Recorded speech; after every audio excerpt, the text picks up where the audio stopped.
Good morning. Good morning sir. देखो बाबू, तुम लोग को आज हम पढ़ाने वाले हैं ओम्स लॉ, यानी ओम का नियम, जो एग्जाम की दृष्टि से बहुत ही इम्पोर्टेंट है। ये 12th के लिए भी इम्पोर्टेंट है और 10th के लिए भी इम्पोर्टेंट है। ओम का नियम, यानी ओम का नियम किसने दिया था, ओम के बारे में किसने बताया था। सबसे पहले हम इसके बारे में पहले जानेंगे, यानी इंट्रोडक्शन जानेंगे। ओम के नियम के बारे में किसने बताया था, इंट्रोडक्शन।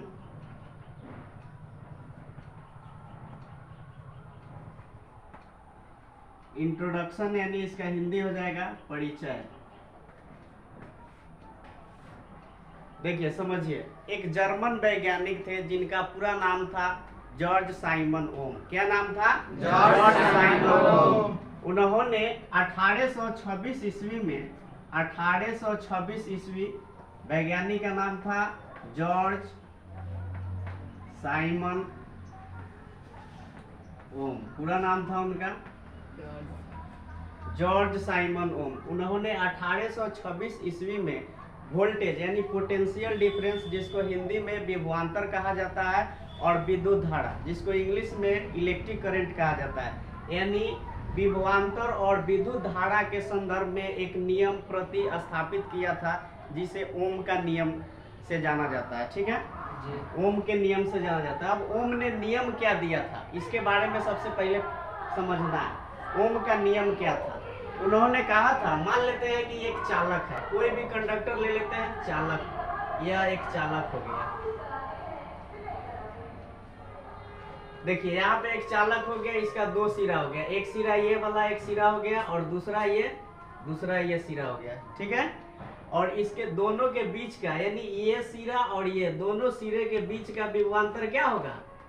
दोनों सिरे के बीच का विभवांतर क्या हो जाएगा? भी हो जाएगा। समझ में आ रहा है? और इसके बीच विद्युत धारा का मान क्या हो जाएगा? आई हो जाएगा। तो ओम के नियम, यानी ओम ने नियम दिया था कि किसी भी चालक, यानी यह क्या है, एक चालक है, किसी भी चालक के दोनों सिरे का मतलब एक सिरा ये हो गया और दूसरा सिरा ये हो गया।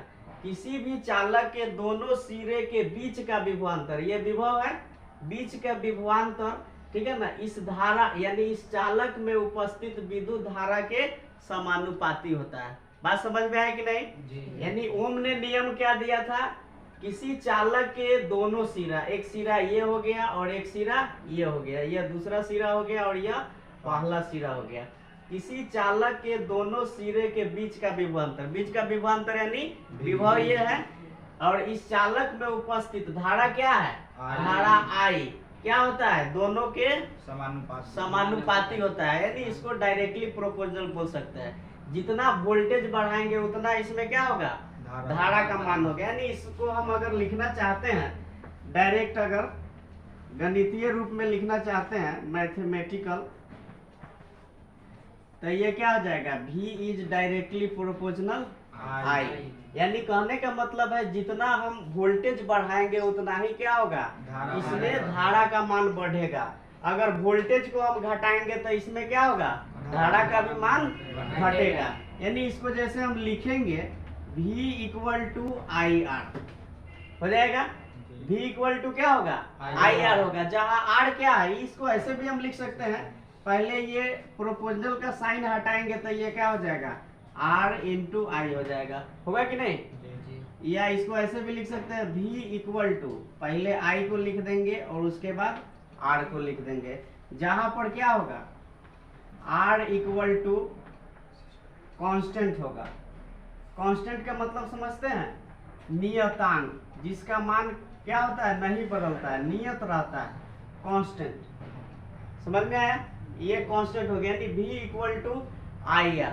अब इसको हम शॉर्ट में भोजपुरी में कैसे याद करेंगे, क्योंकि बहुत लड़का को कंफ्यूज हो जाता है, V is directly proportional I होगा कि I इज डायरेक्टली प्रोपोर्शनल, ठीक है, V होगा। इसमें बहुत मतलब कंफ्यूज हो जाता है, तो इसको हम शॉर्ट में याद करेंगे। जैसे ध्यान दीजिएगा, आपके घर में बड़े भैया है कि नहीं? बड़े भैया है। अब बड़े भैया का कंट्रोल रूम कौन होता है? अरे भैया का कंट्रोल रूम भाभी ना होता है। तो इसको हम कंट्रोल रूम का मतलब है कि भैया का थोड़ा सा भी लेट हुआ, फोन रहा है, कहाँ है जी? समझते हैं कि नहीं? तो इसको हम शॉर्ट में याद कैसे करेंगे? भी का मतलब भाभी हो गया, ठीक है ना? और यहाँ पर इक्वल का साइन है तो इक्वल लिख देंगे। आई का मतलब क्या हो गया? आई से हम आई लिख सकते हैं और यहाँ पे क्या लिख देंगे? रे, यानी भी इक्वल टू क्या हो गया? I R. आपको याद रखना है इसको ट्रिक में, भाभी आइल, ठीक है, भाभी आइल रे, यही ओम का नियम होता है। समझ में आया? भाभी आइल रे का मतलब भी इक्वल टू आई आर। समझ में आ गया? आई से क्या हो गया? आइल हो गया, आर से क्या हो गया? रे हो गया। कोई दिक्कत? इतना आप याद रखते हैं तो इसी से ओम का नियम बन जाएगा।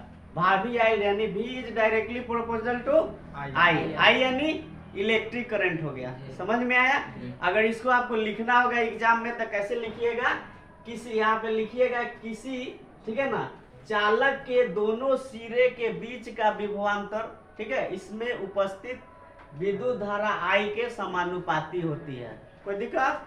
यानी भाभी आइल रे भी इज डायरेक्टली प्रोपोर्शनल आई। कोई दिक्कत? वो ये हो गया आपका ओम का नियम। समझ में आ गया? 2 नंबर के लिए एकदम इम्पोर्टेंट है। कोई दिक्कत? समझ में आया कि नहीं? यानी आपको ये याद रखना है भाभी आइल रे, इसका मतलब हो गया भी इज डायरेक्टली प्रोपोर्शनल आई, और आसानी से आपको याद हो जाएगा। ये याद हुआ तो आपको क्या करना है?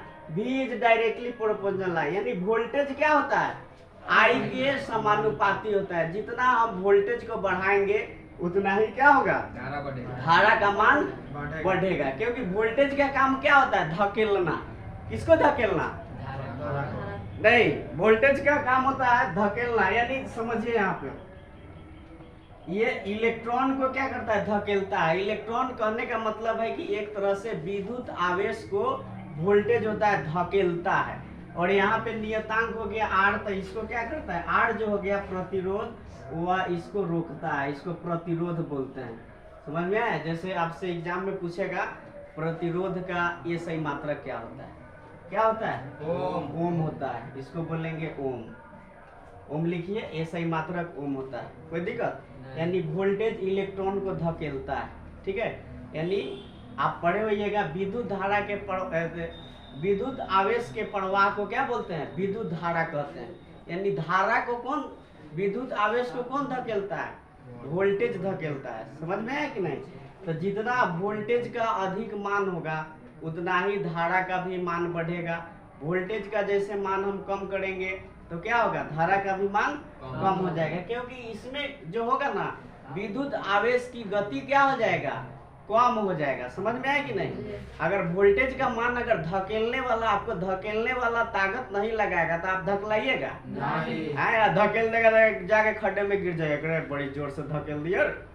समझ में आया कि नहीं जी? तो अगर वोल्टेज यानी विद्युत आवेश को अगर धकेलने वाला कौन होता है? वोल्टेज होता है। अगर यह कस के धकेलेगा तो वह क्या होगा? पूरे मोशन में आ जाएगा। अब पूरा मोशन में आ जाएगा तो हमको क्या मिलेगा?